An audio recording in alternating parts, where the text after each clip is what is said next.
somewhat scripted. This is the 2030 episode 70. Dr. Hanna, what's up? Oh my gosh. This is like institutional numbers for a podcast. How are you?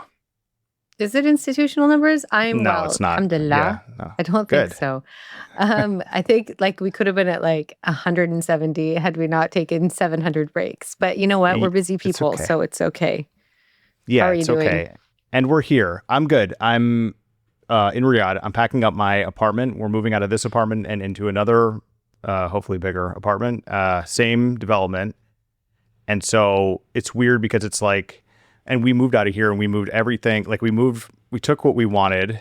And then I was like, I'll be back like 4 times before we need to move out of here. I'll deal with it. And that was just like one of those over-promising things that may sound familiar to you. And now I'm like, there's so much stuff in here. Yeah. So yeah, I'm kind of like living in this, like I'm working and then my fun thing I do at night is pack up a bunch of toys. And I'm like, when's the last time they played with this thing kind of deal? So yeah, no, everything's good though. It's hot here though, as you know. You know what? It's hot here.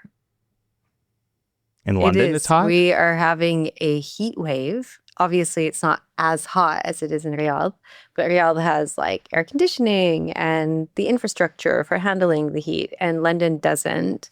And so today is, well, it's 25 at the moment, but it's meant to get up to 30 this week, which is like unheard of heat for London. Okay, so, and you're good at the switch. What's that in Fahrenheit, like roughly? Give me a ballpark. 30 is like, are we talking high 80s, 90s?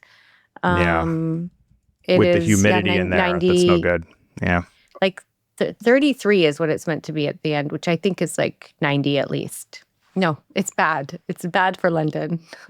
Yeah. This is a dry heat. I mean, everybody talks about it, but the like acceleration between like 70s and 80s, which we had for like 2 months, it was a really nice like winter into spring here, and then like the switch just like flips. It was like within 8 days it went from like 80 to 105, and so timed the dismount here really well. But yeah, it's super hot. It's one of those things where it's like, because it's so dry, you don't feel anything at first. You're like, oh yeah, and you've been in air conditioning all day for me sitting, and then you're like, yeah, it's kind of nice, man. I was freezing in there, and then like 2 minutes later, you're like, oh my god, like I had an Uber cancel, and they're like, we'll send another one in 2 seconds, and in that like 2 minutes, I just started schwitzing pretty hard. But yeah. Nope. Nice to see you. Look at this. 2 in a row. Can you believe it? We're really on a roll now. This is also, we should note here at the beginning, this is Champions Week. The Al Nassr has won the championship here in the SPL, Saudi Pro League, maybe Roshan Pro League, if you're, the purist about it. And then also, feisty little football club in England has won the EPL, which my esteemed co-host is a fan of, Arsenal. Congrats to you. I really want to sing, but I'm not going to.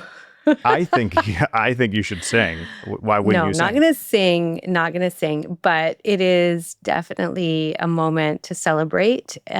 My friends who I texted when we found out that we won the league, which was, for a lot of people that don't follow football, was hilarious because it was actually a Man City v Bournemouth game. We weren't even playing, but when they tied, obviously nobody could surpass us in points. So we came out top of the league. So Islington just lit on fire, and everybody was out in the streets honking, and we went to the stadium, honestly. Like, I took my kids because this was a historic moment. It was actually Aziz's idea, but it was such a good one. And I just think like when I texted my friends and I sent a little video, they reminded me that the last time they won, we were here doing our masters together. So like, okay, I'm aging myself, but that was 22 years ago. That was the last time I lived in London. I didn't know much about Arsenal then, didn't care at all about football, didn't have a boy who's a very, very big fan who's turned me into one. But it was definitely an exciting moment, and fireworks everywhere. And now you literally can't walk down the street here without everybody just actually wearing their football kit. Like, everybody is just wearing Arsenal all the time. This is a good time. So It's a really good time. your sons or son, but one or both got you, like they chose Arsenal and you're like, cool, like whatever my children want, then yeah. Well, they didn't really choose Arsenal. I mean, we moved into Arsenal Town. Like, this is the neighborhood we live in. Oh, it's So, neighborhood specific. I didn't know that. Whoa, okay. yeah, we're very local. Like, for our family, we're local to the Arsenal stadium. I can hear the stadium when they're playing. Um, if it's a good game. And so, but like that's basically if there's a game, I open the door, I walk out of my house, and within like 3 people that I pass by, I know there's a home game because somebody will be wearing the scarf or their Arsenal kit, and it's just very obvious that there's a home game today. Um, Everybody's wearing it. I live so close to the stadium that I inadvertently turned my children into Arsenal fans. Um, but then obviously got really into it myself, and we've lived here for quite some time now. So we've seen them come second many years in a row, and it's been heartbreaking. But I was just so happy for my son, who knows every chant, every song, every stat, every player, every coach, the history, and very much not just Arsenal, but of the whole league, because now it's such a passion for him. So he's currently playing football at the moment. I liked it better the past couple of years when you guys would get in like second or third because it was so easy Second, to it was talk second smack. like 3 years in a row or something. Yeah, because I could be like, well, there's always next year, and here we are, 2026. Arsenal, shakes off the demons. What's So especially this was annoying. the year. Yeah, this And was if a it year, right? hadn't happened, if it didn't happen this year, it would have been bad. Yeah. Like the stars So aligned this year. So if they'd bottled it again, it would have been really, really bad. okay, but what's really annoying to me though is that you also had your team win the Super Bowl, the other real football, American football. The Seahawks Seahawks. won this year. So this is your year, man. Congratulations on all your success in the sports realm. And It was by the my way, in the direct sports effort realm, as well. this is the year of Hanna Sports because Hanna will be, and I don't know if we're not breaking news, but Hanna will be hosting a sports conference in London coming up as the co-host, right? Tell us more about that. Yes. So on June 3rd, I want to say it's the 7th edition of the Middle East Sports Investment Forum is going to be here in London. And there was one in Riyadh. There's been one in Milan. There's been another one in London previously. I mean, it's traveled around quite a bit. And yeah, I'm going to be co-hosting the event with Kamel Badawi. And we're, basically just going to be introducing kind of what's happening in Middle East sports in general at the moment and where there are opportunities for building kind of relationships, long-term relationships and investment in the region in this space. I know it's not really my area. Maybe not But I think before, that, but it is now. yeah, now they're like, oh, whoa, look at her teams. She knows, like, she's our good luck token. I think what it is just talking about the region in general. So having that context and being able to talk about the kind of economic development in the region and what's happening and where opportunities are and where we can be optimistic is one of the reasons that I have been asked to co-host this, because my co-host is very much in the world of sports. And so he's well versed in the actual, The sports side of actual, it. yeah, the sector of sports. But And not that I'm like an investment person either, but I do understand the region very well, and I think that that's the main draw. That, and of course, I think just having it's another North London stadium that is hosting this event, which we're not going to mention their names, unfortunately. Okay. However, just living close by, being local to the UK, I think is also part of the draw. No, I mean, talented communicator, expert on the region, Saudi, a woman, and then also just on a absolute heater when it comes to wins in sports. I mean, how could they Well, not, don't right? jinx it. We still have one more very important game coming up. And which is what? I don't want to talk about it. Well, can you? No, because I actually have no idea. Like, I thought that Really? was The it. Is that not Champions it? There's another League. game? Yes. Arsenal are playing Paris Saint-Germain for the Champions League final. This is like, Oh, there hasn't been an English team that has gotten to the Champions League final in a while. And so, yeah, England's doing really well with football this year. So they won the Europa Cup, Aston Villa, I want to say. And there was another European Cup that they won. And now we're in the Champions League final, which is the most important European Cup. I don't know what's going to happen. I don't know. It doesn't matter. We won the league. I'm really happy about that. So, yeah. Well, good time for them to get hot, right? Before the World Cup in the United States of America, which is coming up in like June or July, I think. But that's really, yeah, I'm going to go. Oh, yeah, that's right. You're going. I'll be Are you at one still of the going? World Cup Yeah. games. Yes. Yeah. Yes, Okay. inshallah. Which one, or like which city, I guess, are you going to? Yeah, I'm going to be in Miami. Okay. Well, great choice. Although they by the are way. playing Yeah. in Seattle, and it's Egypt v Iran apparently in Seattle. And I really wish I Ooh. could have gone to that game, but my kids are still in school. So Me too. I feel like that'd be a really good atmosphere, and there would be a really good crowd to observe around the stadium. Would be a lot of fun.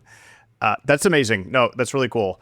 Miami might be a little hot at that time of year, but one I of the know best. it's I think, not cities ideal. to, Like yeah. it's literally if there was anywhere I could be in the US in the month of July, it would probably be Seattle. Yeah, Which is normally where 100%. I am, not Miami. It's like the one time that Seattle has superior weather. But, I think that it's just like those are the dates that worked for us, and I'm really excited. So, Yeah, it should well, be don't good. sleep on the Americans either. I mean, I know they get an auto ticket, right? As the host nation, they automatically get to compete. But, maybe this Yeah. is their year. A few years ago in Qatar, nobody saw Saudi, the Green Falcons, taking down Argentina, but that happened, right? Oh, that Do was you so believe in good. miracles That kind of was stuff? so I mean, good. just don't sleep on us, right? I Good Can't even luck. say that with a straight face. Yeah. Good luck. This recent feedback via LinkedIn from Reese Agombar. I'm really bad with names, so I really apologize, Reese, if that's even how you say the first name. I'm so happy to see this podcast is back. When I received my job offer to work in Riyadh, it was one of the most valuable sources of info out there for me when I was researching, deciding if I wanted to move to KSA. I love your content, chemistry, everything about this show. Please keep it up. I'm still learning so much from it. Whoa, thank you very much. I'm glad you took the job. And hopefully we were like a deciding, factor in that. I mean, that would be sweet. Yeah. And I hope you're enjoying Riyadh so far if you took the job. Yeah, thank you you, for Reese. that. Wow. That's intense feedback. Yeah, that's really nice to hear. That's exactly what we're going for. So yeah, keep it coming, everybody. But yeah, thanks for that feedback. In just a second, we're going to be talking about something that is personally very important to me and very much on my radar. I think it's on your radar too, Dr. Hanna, which is Riyadh Air. We're going to be talking a little bit about that. And just a reminder that we're not doing news segments anymore. We're folding in news and topical discussions into the first part of the show because it's just way more natural and organic and fun for us to do. And I think it's a lot more meaningful for others. And, and we talked about this before the show, Hanna, sort of like pre-programming. There's so much that we missed during the actual war that may or may not start again. I mean, nobody really knows. All of the coverage of the region and of Saudi Arabia, especially, at least that I could see in Western press, none of it had some major stories that were coming out in the kingdom, which was more or less business as usual. I mean, not quite, but a lot happened in that 2-month time frame that just flew completely under the radar. And all the questions that I got from people were like, hey, did you hear any booms today? And like, what's going on over there? Are you guys safe? And we just kind of like missed a lot of coverage. But we're going to be doing that as part of this sort of intro segment. So the intro segments are going to be just us chilling. And then, so hopefully that's cool. with Yeah. everybody. Yeah. Okay, let's get to it. I don't know if this is a deep dive, by the way. This is like a deep, context or like a deep rant. It's a deep dive, whatever. Let's get to it. Okay. So, Hannah, Riyadh Air, this is Saudi Arabia's new airline that they're rolling out. And we've talked about it a lot on the show, actually, in the past. What I want to kind of do is do an update. I want to contextualize this update in a personal sort of thinking about Riyadh Air, because Saudia is the only airline that does a direct flight from Washington and from New York and from other cities directly into Riyadh. When you are traveling for that long, as I have done on 6 flights in the last 6 weeks, it is just so nice to go directly from city to city, especially for me, because I don't live like near an airport. I'm an hour and a half from DC. I'm 2 hours-ish from an airport. So when you go direct, you go to Riyadh, you come back, which is all about me, right? You land in Dulles for me, and then it's like you just went on that long flight. Now you get in the car and sit in traffic and drive all the way back home. Brutal. So when you throw in a connection, it's just like every single time I would choose the direct flight, no matter what. However, Saudia still does not have on its long haul international flights working internet, and I can't be on a plane that long without it. It does work for about 5 to 10 minutes, and then like you open up WhatsApp, and then all your messages like fill in, and then it's like you're out of internet, and there's no way for you to buy more, by the way. So I have started taking these other regional carriers through Abu Dhabi, Qatar, Doha, and also Dubai. I've done all 3 in the last 6 weeks, and really interesting. A lot of those airports, in fact, all of those airports are fairly empty. Not a lot of crowds in those airports right now, which is, I think indicative of what's going on in the region. But it just makes me think every time I get onto an airplane, I'm like, where is Riyadh Air? Like, why can't we have Riyadh Air now? Brand new planes, Boeing airplanes forthcoming. And I'm going to get to that in a second and kind of talk about the state of Washington and its role in all of this. But then also internet, which they will have. And if you've taken the Qatar Airways flight from Doha to anywhere, if you take an Qatar anywhere, it has Starlink, and it's like you're in your own home office. You're just sitting there, and the internet is actually faster than it is here in Saudi, and as fast as I have in the United States. It's amazing. So I looked into this, and there's actually a lot going on with Riyadh Air. Their release date and their sort of like market entry point has been postponed, and that's not their fault. It's actually the fault of Boeing, which has had some delays in delivery. But just kind of state of play of where we are. So in case you're like wondering, like, where is Riyadh Air? What's coming? In February, Riyadh Air got its GACA operating approval, and in April 2025 operated its first flight, which was not really a flight. I mean, it was a flight. It got in the air and landed, but it was an invite-only Riyadh to London Heathrow service. London's really a key part of their strategy. Lucky you, Dr. Hanna, because DC is not, at least at this stage. They used a leased Oman Air 787-9 for this flight, and sort of to kind of get the testing of all the other things that go into an airline that are not related to the actual flight, although some things related to the actual flight. So they then, in January as well, locked in Neo Space Group for, this is the whole reason I'm talking about this, the Wi-Fi provider for the upcoming A321 Neo fleet. Skywaves connectivity delivering speeds up to 300 megabytes per second, Mbps. It's megabytes, right? Yeah, megabytes per second. And it's free for Sphere loyalty members, which I joined when they first rolled that thing out. And it layers on top of an existing Viasat contract for the 39 of the Boeing 787 Dreamliners signed in April 2025. That was that big signing with Tony Douglas and Princess Rima, and was really welcomed in, what's the town in Washington again? Everett.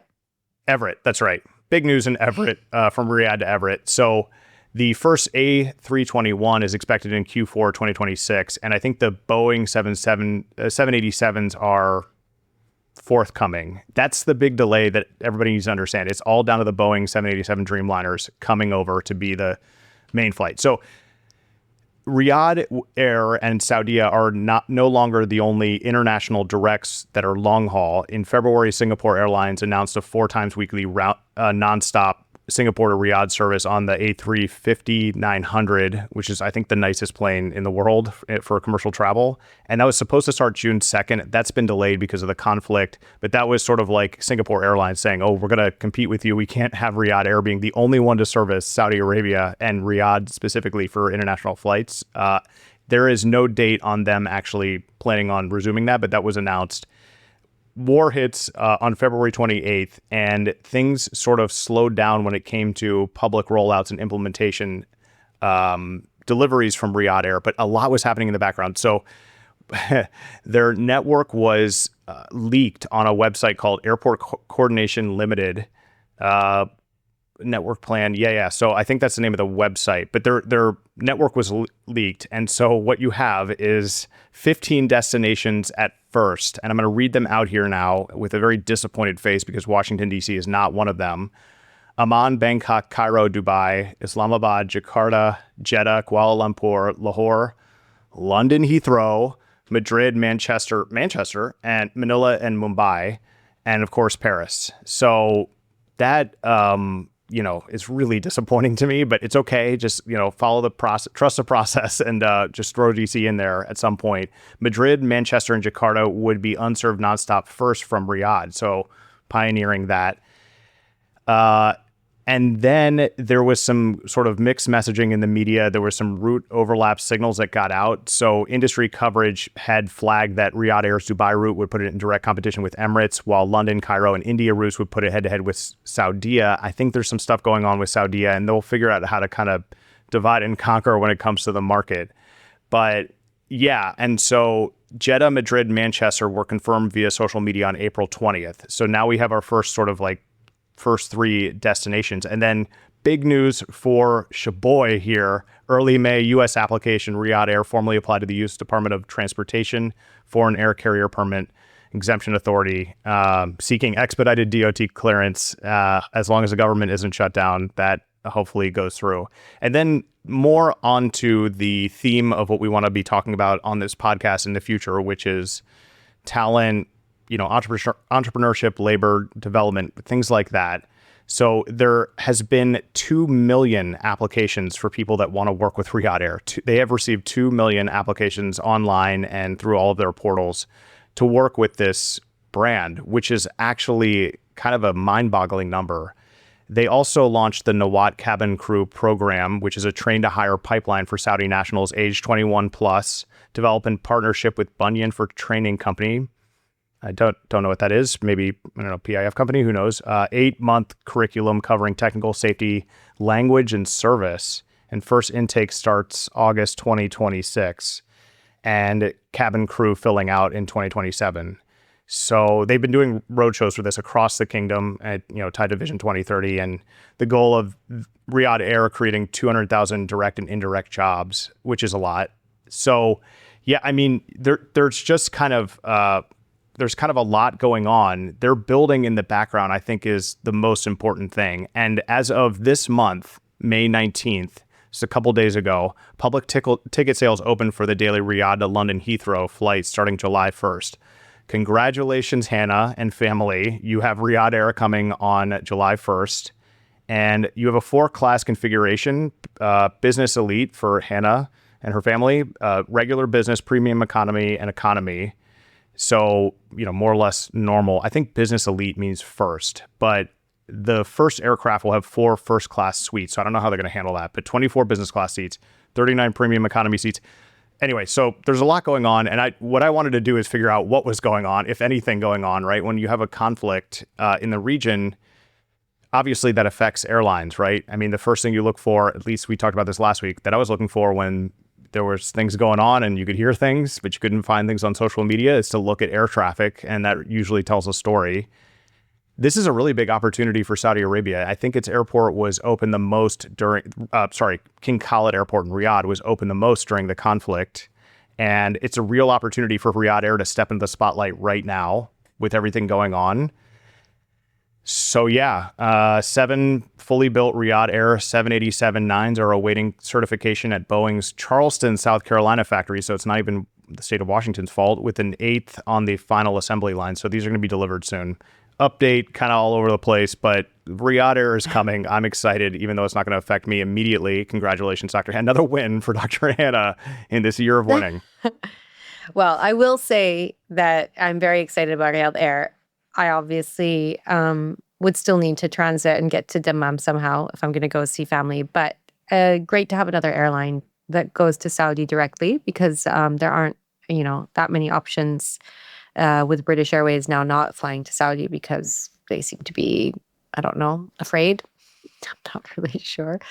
So I will say yes, while Boeing's historic kind of plant is in Everett, Washington, the 787s are not built in Everett, and Princess Rima was not in Everett. She was more in your neck of the woods. She was in South Carolina. Yeehaw. So that's where they build the 787s, in Charleston, North Charleston, apparently, which I'm going to summer when I go to Florida for the World Cup, inshallah. One of the great American Never been cities. There. Oh, dude, man. Get ready to I'm really eat. Looking forward to it. Yeah. So one of the reasons why I was also getting into this is because of all of the European carriers who canceled flights. And actually, in late January, I was on a connecting flight through Germany, which there was some reports about, hostilities. This was like weeks before the conflict broke out. And so they just hauled us all off that Lufthansa flight.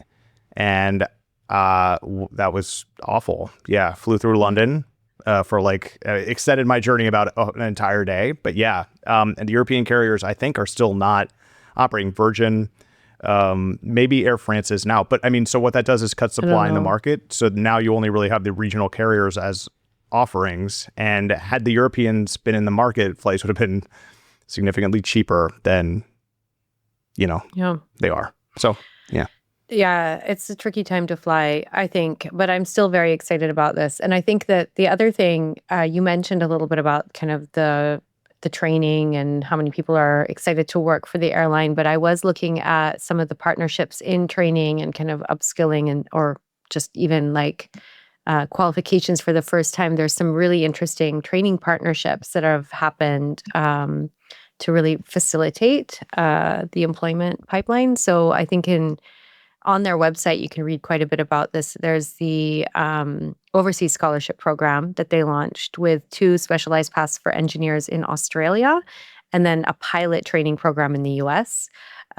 So that's part of the actual general scholarship program, the Saudi scholarship program, which is pretty cool. And then there's also what you had mentioned, that NOAT program, I believe. But I think the idea really behind this is to get people trained in the best possible places. So one of these, the Embry-Riddle Aeronautical University for overseas pilot training, is a university in the US. I think they have campuses, where does it say, Arizona and somewhere else. But they were established in the 20s. So it's one of the oldest places that you can train to be a pilot. Yeah, 1926. Daytona Beach, Florida, and Prescott, Arizona. So I think there's just some interesting, kind of partnerships that are also forming around training and getting qualifications and skills, and expanding where people are going on scholarships, as well as what kinds of scholarships people are taking. I always find it fascinating when people go these kind of non-traditional routes. Instead of taking the scholarship to go become an electrical engineer, you're now, kind of, getting a scholarship to go become a pilot for a commercial airliner, which is very interesting and a very different pathway for most Saudis. So pretty cool. Airlines are such a tough business. Richard Branson, who founded Virgin Airlines, he is famous he's famously attributed the quote, "If you want to be a millionaire, start with $1 billion and launch a new airline." And it's true, because it's a very, very difficult business to actually profit off of. What gives you the secret sauce and what gives you an edge is, either exclusivity or limited competition for flying into certain destinations. And that is exactly what Riyadh Air is going to capture the moment it rolls out, because people will always choose. I mean, as long as price parity is more or less reasonable, they will always choose a direct. And that is, again, you don't have pricing power in airlines. There's kayak, there are whole companies that are set up to basically drive the price down, negotiate directly with the airlines. It's an unbelievably complicated business. But for Saudi, it does fit into the vision. It fits into the tourism angle. It fits into the modernity branding and the face of the kingdom being, hey, man, we've got an airline that's going to stand right next to Singapore Airlines and be one of the best in the world. And we're going to build for that. So there's just a lot at stake with this in the best possible way for me, because I'm going to take it and I can't wait for it to be delivered. So, yeah. So I think we need to talk a little bit about traveling. So obviously Riyadh Air is an international, all of these routes, but they are going to be flying to Jeddah. So there are some internal flights. Yeah. I think it might be worth, for people that are going to visit Saudi for the first time and then get on a flight and travel between cities. What is that experience like? I can tell you my experience of it, and I think that there are some really good stories. And I do feel like there's a conversation to be had about what that's like. Different cabins, different, seat partners. Yes, indeed. We could do a whole show on that. I mean, the Riyadh to Jeddah around this time and around earlier in the year, you are one of the more fully clothed individuals on the flight because people are doing the Hajj and Umrah, depending on which time of year it is. Well, And Umrah so, is any time of year. Umrah okay, is so that's just all the all time. year That's round. right. Yeah. But flights to Jeddah, you will see people wearing their Umrah, their ihram, or basically towels. Yeah. I mean, I've been on several of those flights where I'm not literally, but pretty much the only one. I obviously stick out anyway. But then in that atmosphere, it's just like, hi, white shirt, but, pants, right? So, yeah.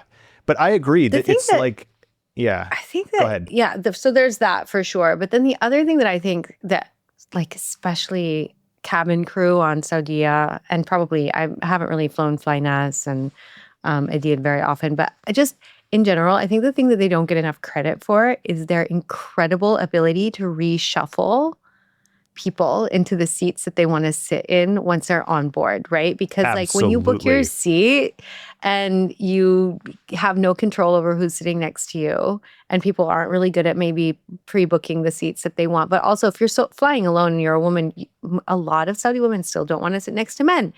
And so what the cabin crew is amazing at doing is reshuffling and finding a really good spot. Oh yeah, these three women can sit together. These guys can sit together. It's just, I find that is a skill.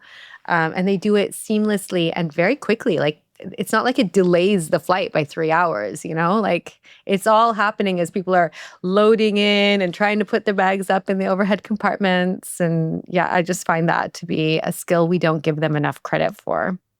I'm glad you brought that up, because the only criticism I have with Saudia is the internet. And that is a big criticism. It's a deal breaker for me. But the cabin crew is always exceptional. They do such a good job at that. I mean, I don't want to sit next to a man. I don't want to sit next to anybody, but, a big guy is kind of like your worst nightmare, right? Two big guys and you're in the middle. That and you're like, happened to me. Really? It sucks. On Saudia? Yeah. I was man. like, really? Of all the people on this entire flight, this is who I get to sit next to? He was loud as well. I was just and on the phone, one of those people that doesn't want to hang up until we're in flight.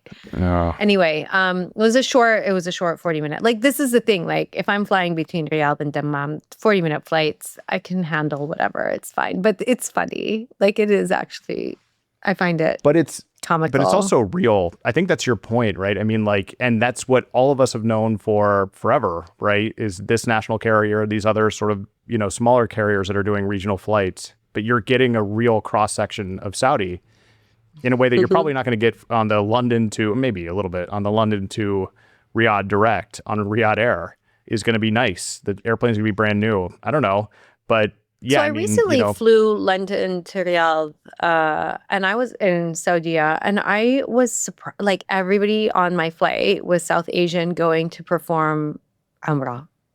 it is now the thing, right? So post Vision 2030, you have so many more people that are able to just go to Saudi for Umrah whenever.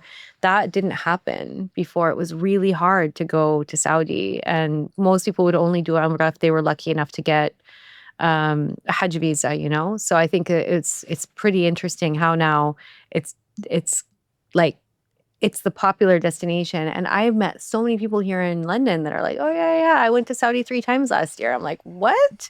But on Saudia, right? So it's just kind of like now there's going to be this rival airline. And I wonder, it's, as far as I understand, quite affordable, Riyadh Air, especially at the launch. And I also understand, and the thing that's the most exciting bit for me is the fact that they have premium economy, right? So like having premium economy is really, really important. When you're a larger family or you have multiple people flying, sometimes business class is just not affordable, and therefore, or if it's not a business trip or whatever. So having the premium economy option is usually like my favorite thing. And Qatar Airways doesn't have that. British isn't flying to Saudi at the moment. Saudia does not have that. So what are you left with? Not a whole lot of options, but Riyadh Air is bringing that to the table. So I'm like very, very excited about that. Yeah, good point. I mean, you are significantly smaller than I am, so premium economy is like an actual massive size upgrade. For me, it's nice, but kind of doesn't. I mean, it does. It's better. There's no doubt, and I'm glad they're offering that as an option, because sometimes the business class flights can just get completely insane, especially Yeah. if you like to book very close to when you fly, which is what I do. And I know I should do better than that, but I just kind of, I don't know. But that is a huge upgrade. But for a family like mine, you know, with George being 1.5, we are like, 18 months minimum away from even considering having a family in business class, which would be quite expensive. But then, like right now, what am I supposed to do with a baby in a business class seat? Like put him in there and be like, good luck, man. He's just going to climb all over everything and fall out. Like you can't have a baby in business class unless he or she is on your lap, which ruins the pleasure of being in business class, right? So premium economy does solve for that problem for sure, because you have more space, but he's not right on you or completely independent. Anyway, I love talking about airlines. We've talked a lot about airlines, but I wanted to do an update on Riyadh Air because I think it's very relevant to anybody visiting, all Saudis, and it's a flagship program for PIF. So, let's go, Yalla, with it and the Let's internet. go. That was one of the slogans on their Instagram kind of post, with the flight attendants walking on the crosswalk like the Beatles here in London. Oh yeah, cool. So, That's yeah. cool. Dr. Hanna, thanks. We will Thank be you. back next week, and nice to see you. Congrats on all your wins. Keep stacking them. Thanks. Which I can Yes. claim as Champions adjacent to League. being adjacent to a winner. So that's nice. But yeah, nice to see you, and thanks. Take care. Bye.